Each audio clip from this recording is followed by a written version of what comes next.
Bonsoir à tous, merci d'être au rendez-vous pour une nouvelle édition sur Monaco Info. Voici les titres de votre journal. Elle constitue l'un des temps forts de la vie diplomatique de la Principauté. La conférence diplomatique 2022 s'est clôturée aujourd'hui, après 2 jours d'échanges. Quelle est l'importance et les enjeux de ce rendez-vous? La ministre des Relations extérieures et de la coopération, Isabelle Béroamadi, sera notre invitée dans quelques instants.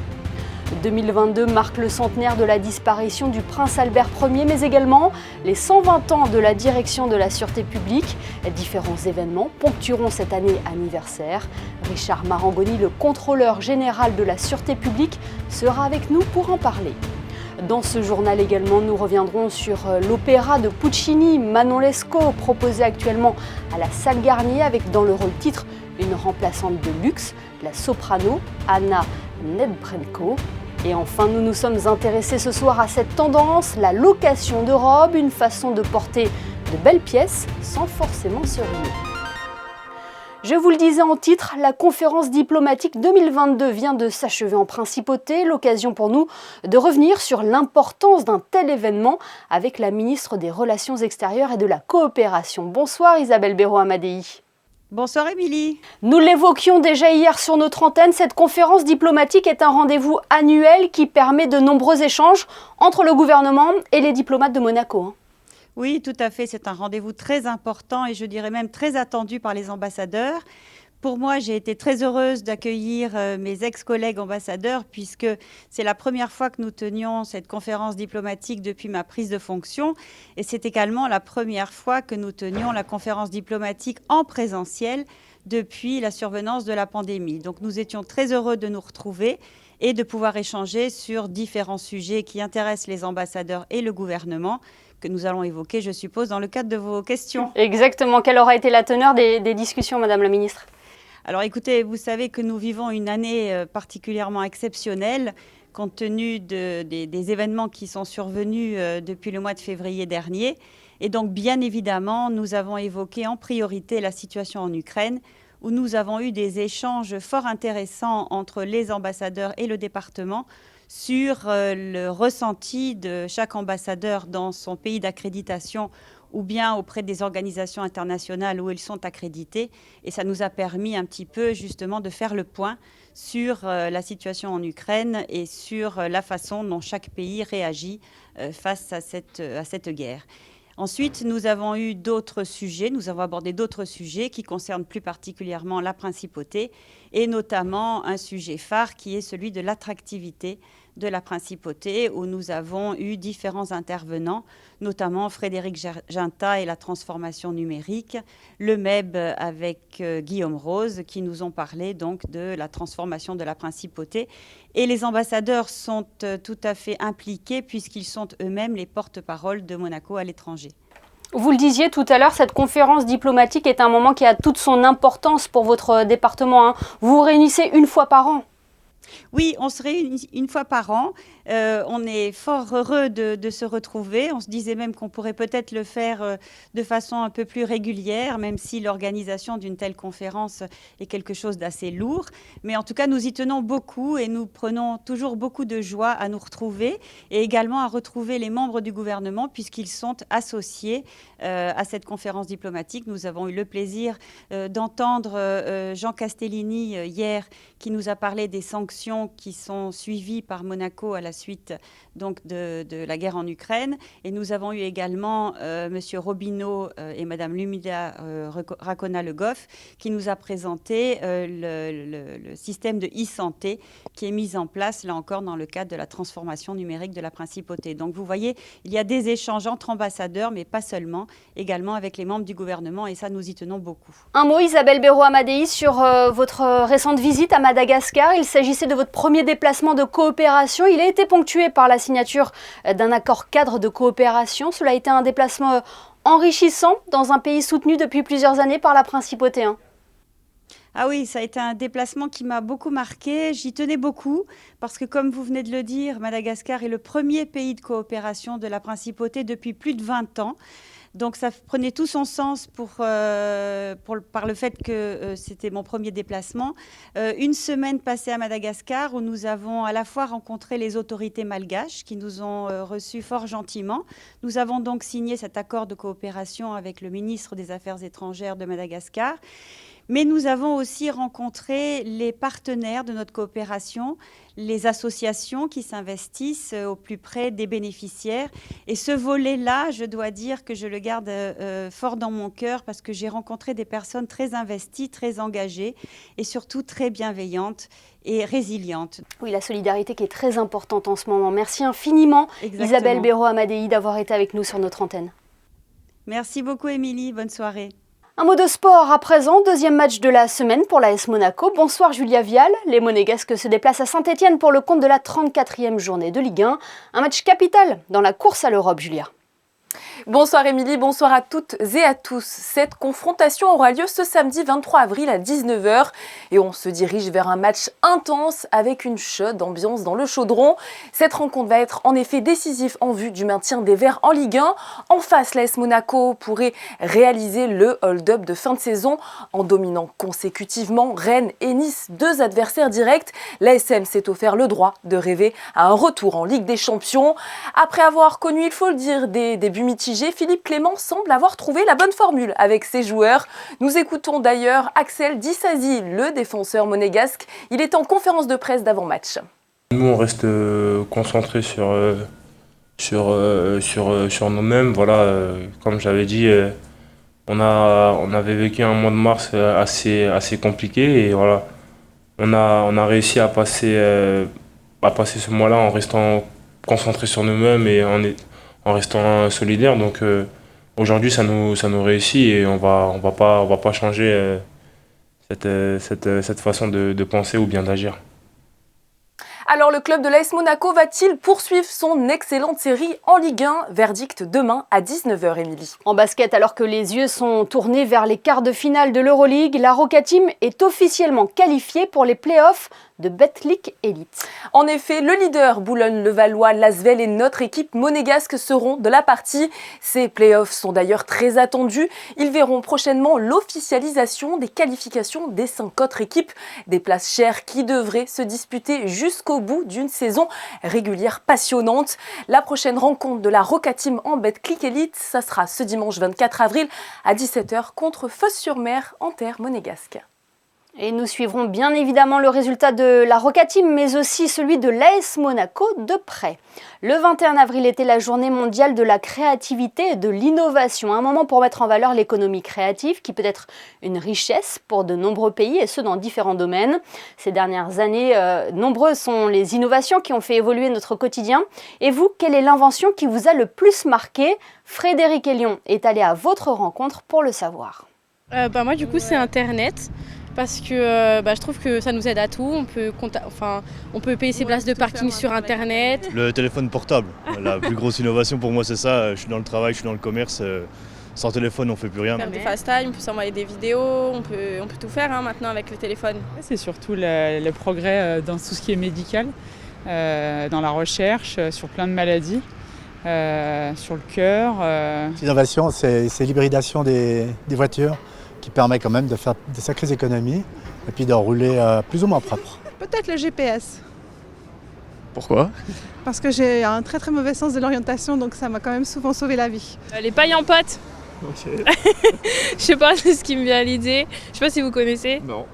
C'est des pailles écologiques et biodégradables en pâte, comme des spaghettis en fait, sauf que c'est des pailles. Donc voilà. Et oui, l'innovation n'a plus de limite, encore plus quand cela touche la protection de l'environnement. Vous le savez, 2022 est une année de commémoration en principauté avec le centenaire de la disparition du prince Albert Ier. Lors de son règne, le trisaïeul du prince Albert II a créé la direction de la sûreté publique. C'était en 1902. Cela fait donc 120 ans que cette entité assure notamment le maintien de l'ordre public. Pour en parler ce soir, nous sommes avec son contrôleur général. Bonsoir Richard Marangoni. Bonsoir Émilie. La direction de la sûreté publique est l'une des plus anciennes directions. Elle s'appelait d'ailleurs avant sa création la direction de la police. En 120 ans, le corps a beaucoup évolué. Effectivement, le corps a beaucoup évolué Et nous sommes très fiers cette année de pouvoir effectivement fêter les 120 ans de la direction de la sûreté publique, anciennement appelée effectivement direction de la police. On connaît la devise de la compagnie des carabiniers du Prince qui est honneur, fidélité et dévouement. On connaît un peu moins celle de la sûreté publique qui est loyauté, vigilance et courage. Et également son saint patron qui est Saint-Georges. Dites-nous tout. En 1997, lors de la commémoration des 700 ans de la dynastie des Grimaldi, il y a eu 3 événements marquants pour la sûreté publique. Le premier, c'est qu'à la demande du prince Régnier III, Madame Charlotte Casiraghi est devenue la marraine de la sûreté publique, ce dont nous sommes très fiers et très honorés. Nous avons eu ensuite un saint patron qui est Saint-Georges. Et enfin, nous avons eu une devise qui est liée d'ailleurs à l'action de ce saint patron, Saint-Georges, puisque Saint-Georges, c'est le combat du mal et du bien, et la victoire du bien sur le mal, bien sûr. Nous avons une devise, loyauté, vigilance et courage, fides diligentia virtus. Qui vous accompagne donc depuis 1997. Saint-Georges sera célébré demain en la cathédrale de Monaco ? Pour différentes raisons, la célébration de Saint-Georges avait été abandonnée ces dernières années. Et là, dans le cadre de cet anniversaire de la sûreté publique, de cette commémoration, nous refêtons Saint-Georges et j'en suis très très heureux. Et il faut le dire, Richard Marangoni, c'est l'un des premiers temps forts de cet anniversaire de la direction de la sûreté publique. Absolument, ça sera le premier temps fort, comme vous l'avez justement dit, et il y en aura 3, puisqu'il y aura un deuxième temps fort le 1er juillet, et le troisième temps fort, et qui marquera aussi la fin de cette année de célébration, sera le 19 novembre, lors de la fête nationale de notre souverain.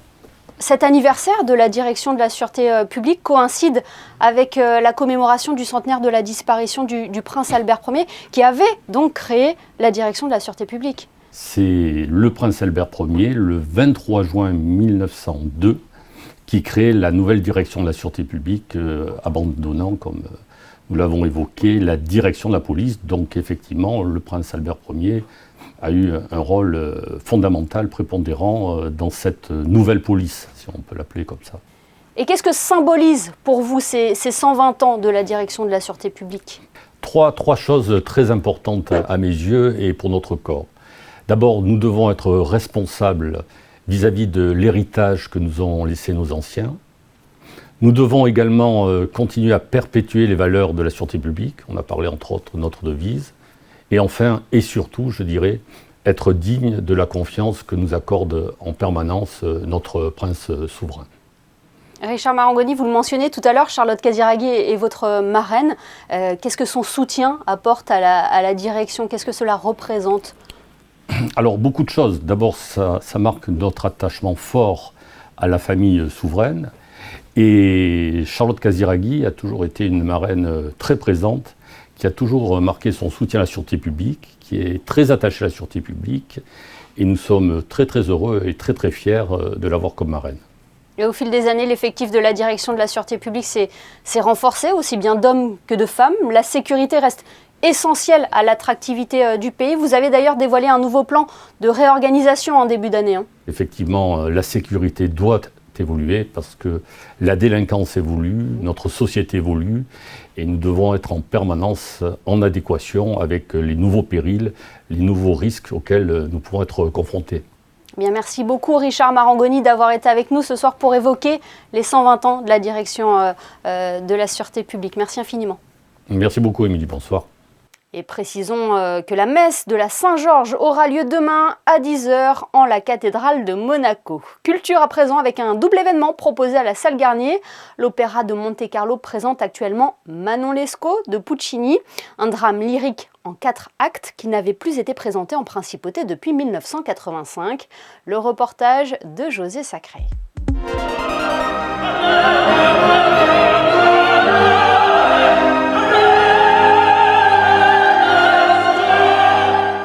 Anna Netrebko, star mondiale de l'opéra, chante Manon Lescaut à l'Opéra de Monte-Carlo. Desgrieux, son amant dans la pièce, est interprété par Youssif Evazov, son mari dans la vie. Un duo exceptionnel réuni à la dernière minute par Jean-Louis Grinda pour cette nouvelle production de l'opéra du génial Puccini avec l'Orchestre Philharmonique de Monte-Carlo sous la direction de Pinchas Sternberg. Je l'aime beaucoup de travailler avec les chanteurs et avoir les périodes de travail. À ce cas-là, ce n'était pas possible. Comme vous savez, c'était une chose d'émergence, vraiment. Non? Sinon, ça n'arrive pas, alors on ne fait pas les Manon Lescaut. Hein? Non, vraiment, parce qu'on avait déjà 2 chanteuses malades, tombées malades, la première. La deuxième qui doit venir ici, ce structure-là, est tombée malade. La troisième, alors c'était vraiment une catastrophe. Non, on essaie de faire le mieux possible, on peut dire ça. Mais quand même, Madame Netrebko, comme vous savez très bien, elle n'a pas besoin de mon publicité. elle connaît tout le monde.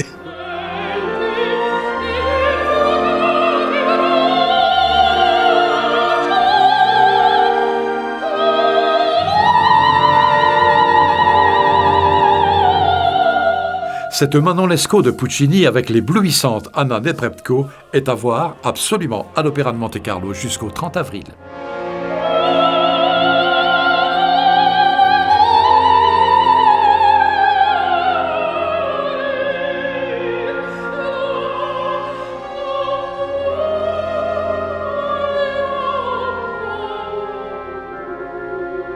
On retrouve Julia Vial pour le reste de l'actualité en principauté. Julia, un groupe de parole va se réunir tous les premiers jeudis du mois dans la salle A Fabrica au parc Princesse Antoinette.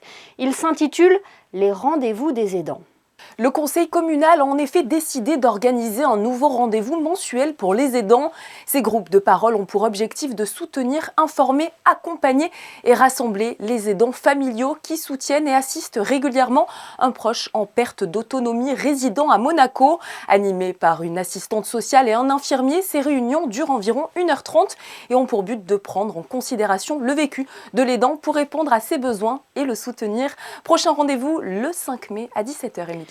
Vie marine entrelacée, c'est le titre de la dernière exposition au Quai des Artistes, Julia, et dont vous voulez nous parler. Cet événement a débuté ce jeudi 21 avril et se tiendra jusqu'au 18 juin prochain au sein du célèbre restaurant monégasque Le Quai des Artistes. La plongeuse et artiste Tiyou présente ses tableaux sculptures d'animaux marins. Une invitation à s'émerveiller devant la beauté de la vie aquatique et de la biodiversité. À travers cette exposition, l'artiste veut inciter le public à une prise de conscience pour préserver les océans. Toutes ces œuvres engagées sont donc à retrouver, Émilie, au Quai des Artistes. Christophe Maé sera en concert le samedi 7 mai à 20h30 au Grimaldi Forum. Et Julia, il reste encore des places. Le Grimaldi Forum va vibrer au son de Christophe Maé à l'occasion de la célébration de ses 15 années de carrière. Ce beau parcours musical marqué par plusieurs succès, On s'attache, Il est où le bonheur, Belle demoiselle, a hissé l'artiste au plus haut niveau de sa carrière. Au programme, un show ambitieux et généreux qui réserve de nombreuses surprises. Si vous souhaitez aller voir le chanteur se produire au Grimaldi Forum, rendez-vous sur montecarloticket.com. Et puis toujours au Grimaldi Forum, le jeudi 28 avril, Laura Cox se produira à l'occasion des Thursday Live Sessions. Qui est cette artiste, Julia ? Eh bien, Laura écoutait du rock depuis sa naissance. Quelques années plus tard, elle décide de partager ses prouesses avec le monde entier sur YouTube. En 2010, elle rencontre Mathieu Albiac, lui aussi guitariste, et c'est suite à cette fusion que le groupe voit le jour. Leur premier album, Hard Blue Shot, met Laura Cox au rang de guitariste chanteuse rock incontournable en France. Après des centaines de concerts à travers l'Europe, elle revient avec son deuxième album, Burning Bright, sur la scène du Grimaldi Forum le 28 avril prochain. Entrée gratuite uniquement sur réservation au numéro qui s'affiche en bas de votre écran. Et enfin, nous avons appris hier la disparition de l'acteur et réalisateur Jacques Perrin. Sa carrière et son engagement avaient été salués par la principauté. C'est l'une des figures les plus secrètes et les plus discrètes du cinéma français qui nous a quittés le 21 avril. Jacques Perrin a d'ailleurs eu une place importante à Monaco, très attaché à la préservation des océans. Le réalisateur a reçu en 2009 l'un des prix de la Fondation Prince Albert II de Monaco. Extrait. On voulait faire un film, puis comme l'a souligné aussi Monseigneur, c'est vrai que ce qui nous a animés, c'est une cause, notre cause commune. En tout cas, on savait qu'on avait une projection ce soir, on ne savait pas du tout qu'on aurait ce magnifique prix. Le fils du comédien et réalisateur Mathieu Simonet a précisé dans un communiqué qu'il était décédé paisiblement à Paris. L'acteur qui a notamment joué dans Les Demoiselles de Rochefort et Peau d'âne laisse derrière lui une riche carrière durant laquelle il a joué dans plus de 70 films. Oui, il avait aussi présenté en avant-première à Monaco l'un des films qu'il a coproduit, Mia et le lion blanc, une réalisation engagée pour la défense des animaux sauvages. Intéressons-nous à présent à cette nouvelle tendance, la location de robes pour des occasions particulières, une alternative pour ne pas saturer notre dressing. Et quels sont ses avantages et à quel coût? Juliette Rappert et Jean-Alexandre Dordet ont enquêté pour vous. Trop de robes dans votre placard, vous ne savez pas quoi vous mettre, une robe bien trop chère pour votre porte-monnaie, direction Organza, une boutique où vous pouvez louer votre robe de princesse pour seulement 200 €. Beaucoup de femmes ont de nombreuses robes dans leur penderie, mais elles ne veulent pas remettre évidemment les mêmes à chaque fois, puisque c'est bien de pouvoir changer à chaque occasion, à chaque gala. On demande toutes les mensurations des personnes, que ce soit des femmes ou des hommes. Et on prépare en amont, on achète les robes et les smokings que l'on n'a pas en stock. Et on a toutes les tailles, on a du 34 au 60. Vous essayez, les mesures sont prises, les retouches sont faites et vous voilà dans une robe chic et élégante pour votre soirée. Et ne vous en faites pas, toutes taches et petits accros sont prises en charge. Mais peut-être que vous auriez voulu une robe de créateur, alors direction Bidress, showroom de la mode de luxe. Les robes sont toutes des robes de haute couture et de créateurs, et des robes de gala très connues, par exemple comme du Roberto Cavalli, du Emilio Pucci. On a Céline, Chloé, enfin vraiment toutes les marques de créateurs qu'on peut penser, Bottega Veneta, Saint Laurent, on a Elisabetta Franchi, on a vraiment beaucoup de choses pour faire un panel et pour permettre à tout le monde de trouver son chaussure à son pied.